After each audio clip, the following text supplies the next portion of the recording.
Hey students, how are you? Today we will discuss about our new chapter, chapter number 3, measures of central tendency in this video. So continue watch this video. Statistics may rightly be called as a science of averages. So AI Pauli. Students, today we will discuss about our new chapter, measures of central tendency in this video.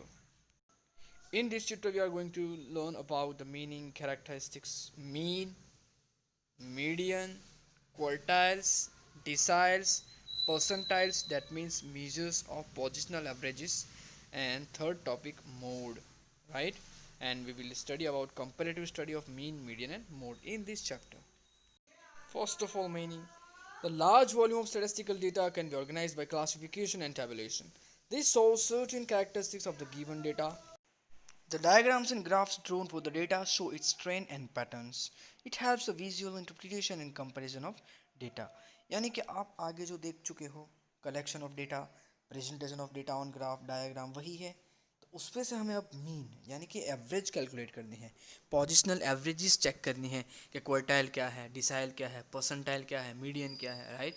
और उसके बाद mode कैसे है, okay, जो कि ये topic आप already standard 8, 9, 10 के अंदर स्टैटिस्टिक्स के अंदर मीन, मीडियन, मोड और एवरेजेस आप ऑलरेडी पढ़ के ही आए हो। यहाँ पर नेक्स्ट लेवल का है, ओके। यहाँ पर कुछ थ्योरी दी है तो आपको पढ़नी है, ओके। मैं आपको मेन टॉपिक सिखाता हूँ, the characteristics of data, okay, जिसके अंदर almost graphs drawn for various frequency distribution one can observe a common pattern at the value of variable concern around the certain central value that is central tendency, okay. और दूसरी definition है central value around which the value of the variable are concentrated is called measures of central tendency that averages, okay, value.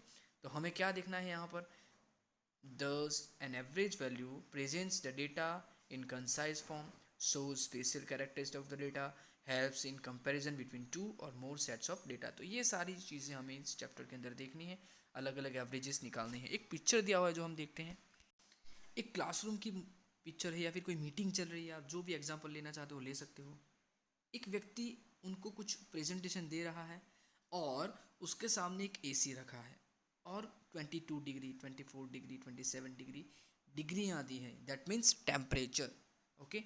कोई एक कह रहा है कि 25 पे रखो, कोई दूसरा कह नहीं 27 पे रखो। अब किसी को बहुत गर्मी लग रही है तो वो कहेगा 17 पे रखो, 18 पे रखो, 20 पे रखो। अब हमारे जो मास्टर है यानी जो मेन ऑफिसर है वो उलझन में पड़ गए हैं, तो क्या होगा।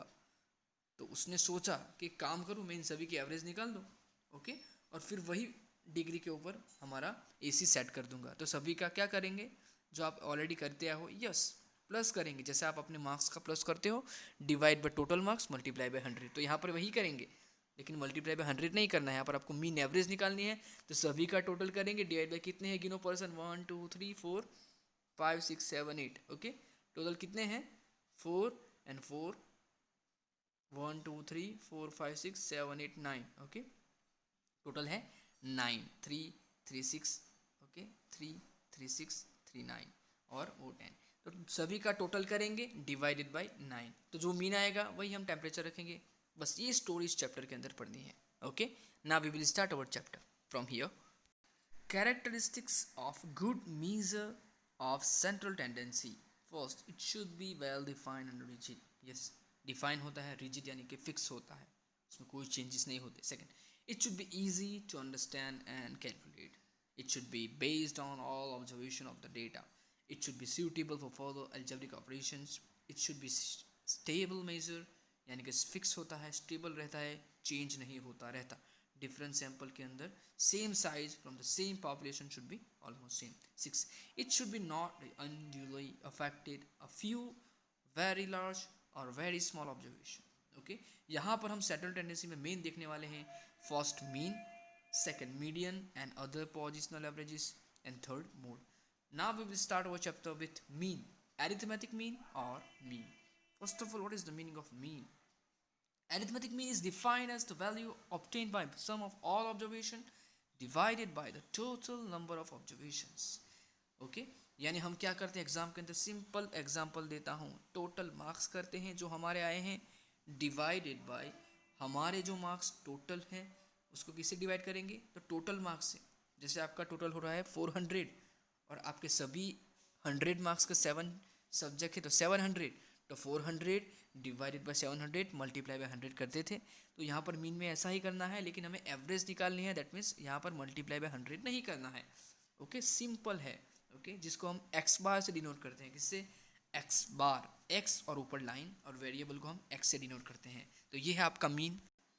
Now calculation of mean, first of all we are going to see above formula. Okay, x bar is equal to, that means mean is equal to x1 plus x2 plus x dash dash dash dash dash upon n, that is means sigma xi upon n, total of variables divided by total number of observation। Okay, तो इस तरीके से आपका x bar मिलेगा, जो आप already primary secondary के अंदर करके आए हो। एक इलास्ट्रेशन देख लेते हैं। Illustration number 1, the following data show the number of scooters repaired daily at the garage, find the mean number of scooters repaired per day। आपको दिए हैं 8 डे के डेटा, 8 डे के अंदर कितने स्कूटर्स डेली गैरेज में मेंटेन होने के लिए आते हैं, राइट। 7, 13, 4, 8, 6, 9, 10, 4 आप गिन सकते हो। तो आपका total number of observation n is equal to 8 आ गया। अब sigma x1 x2 x3 already दे दिया है, 7, 13, 4, 8। तो आपका फॉर्मूला है x bar is equal to sigma X upon N is equal to 7 plus 13 plus 4 plus 8 plus 6 plus 9 plus 10 plus 4 upon 8, 61 upon 8, 7.625 calculator पे आएगा, लेकिन हमें 2 ही डिजिट देनी है। फिर से एक बार समझा देता हूँ, स्टैटिस्टिक्स का रूल है, क्या रूल है, हमेशा 2 डिजिट तक लो। थर्ड डिजिट अगर 5 या 5 के ऊपर है तो +1 कर दो, और 5 के नीचे है 4, 3, 2, 1 तो फिर वही रहने दो। यहाँ पर 6, 2, 5 है तो 6, 3 कर देंगे, तो आपका आंसर आएगा 7.63। तो आपका मेन आंसर है the mean number of scooters required per day at the garage is 7.63 scooters, यानी टोटल 7 या फिर 8 स्टूडेंट्स एवरेज रोज स्टूडेंट आते हैं मेंटेन होने के लिए, बनने के लिए। ओके, तो ये आपका फर्स्ट सम है, very easy. Okay, because you have already learn in primary secondary section about mean. Next step, अगर आपको डेटा जो दिया है वो 10 या 20 के अंदर नहीं है, उससे ज़्यादा है, लाइक 100, 200, 300, 400, 500, तब हमें शॉर्टकट मेथड यूज़ करनी है। What is the formula of shortcut method? I will tell you. X bar is equal to A plus sigma D I upon n. क्या है?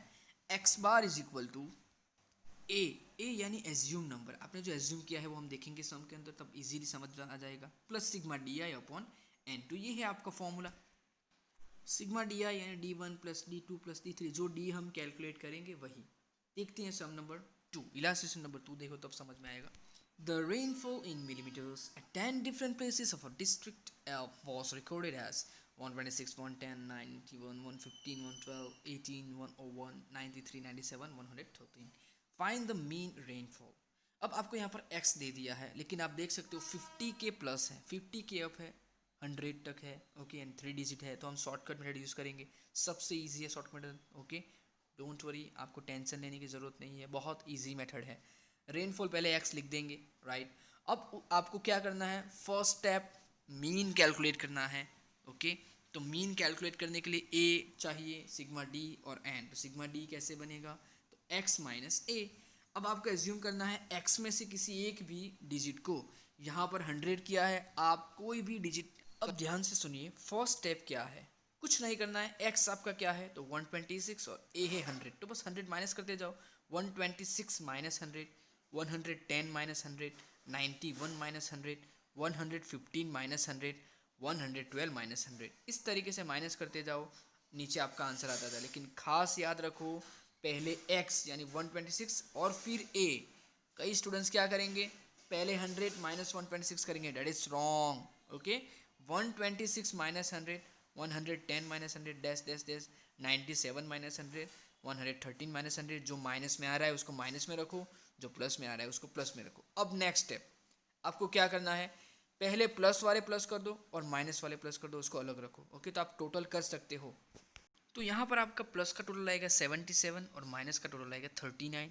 ओके, तो सिग्मा डी आपका आएगा 77 में से 39 माइनस करोगे तो 38। ओके, अब आपका सभी इन्फॉर्मेशन आ गई है, तो आपका फॉर्मूला है mean X bar equal to A plus sigma D upon N. 100 आपने एज्यूम किया था, 100 ही लिखना है, प्लस सिग्मा डी ऑलरेडी आपके पास है 38/10, 100 प्लस 3.8 यानी 103.8. तो mean rainfall is 103.8. The Now mean illustration rainfall number is 3. 103.8 Mean mm. weight of a ये group of आपका 20 persons लास्ट was आंसर है, आपको found to प्रैक्टिस be करना है 55 kg. तभी आप ये कर Later सकोगे. it is Okay? discovered that one of them reported her weight as 45 kg, which was actually 54 kg. Find the correct mean of their weight. यानी कि यहाँ पर कुछ भूल हो गई है, मिस्टेक हो गई है और आपको करेक्ट करना है. ऑब्वियसली जब हम मिस्टेक करते हैं तो उसको माइनस करते हैं, उसको रफ करते हैं, और जो ओरिजिनल होती है उसको प्लस करते हैं, उसको ऐड करते हैं. तो बस यही मेथड इसमें यूज़ करनी है. तो आपका एक्स बार है 55, एन ऑलरेडी दे दिया है 20% यानी 20. तो X bar is equal to sigma X upon N, right. तो 55 तो ऑलरेडी आपको दे ही दिया है एक्स बार. तो यहाँ पर सिग्मा एक्स नहीं है, तो सबसे पहले हम सिग्मा एक्स कैलकुलेट करेंगे. अब यहाँ पर आपको क्या करना है, okay. Sigma X upon 20 is equal to 55 तो लिख दिया, क्योंकि एन तो हमारे पास है, एक्स बार भी है, सिग्मा एक्स नहीं है. सिग्मा एक्स वही रखेंगे और 20 को 55 के पास ले जाएंगे, उसका रेसिप्रोकल होगा डिवाइड का multiplication. That means sigma X is equal to 55 multiply by 20. तो आपका आंसर आएगा 1100. तो ये आपका सिग्मा एक्स आ गया करेक्ट. अब इसमें से इनकरेक्ट माइनस करो, करेक्ट को प्लस करो. तो 1100 माइन, यहाँ पर 54 करेक्ट वैल्यू थी, लेकिन हमसे उसके इंस्टेड 45 रॉन्गली ले लिया. तो 1100 माइनस 45 प्लस 54, तो आपका आंसर आएगा. ओके. तो आप देख सकते हो correct sigma X is equal to 1100 minus 45, जो रॉन्गली लिख दिया था वो, प्लस करेक्ट कितने थे ओरिजिनल एक्चुअल 54. तो आपका आंसर आएगा 1109. अब उसमें से करेक्ट मीन भी कैलकुलेट करना है. तो correct mean is equal to आपको वही लिखना है सिग्मा एक्स अपॉन एन, लेकिन आगे लिखना है correct sigma X upon N. Already हमने कैलकुलेट कर लिया है correct sigma X 1109 divided by 20% यानी 20. तो आपका आंसर आएगा 54.45. This the correct mean weight is 55.45 kg. तो ये आपका सम है, इसमें कुछ नया नहीं है, बस रॉन्गली जो लिख दिया था उसको माइनस करेंगे और करेक्ट था एक्चुअल था उसको प्लस करेंगे, और आपका सिग्मा एक्स आ गया. तो सिग्मा एक्स अपॉन एन आपका आंसर आ जाएगा. सम की प्रैक्टिस कंपलसरी आपको करनी पड़ेगी. If you have any doubt, any queries related to this topic, this sum, ask me anytime, okay, on this YouTube channel or my WhatsApp number. Thank you very much.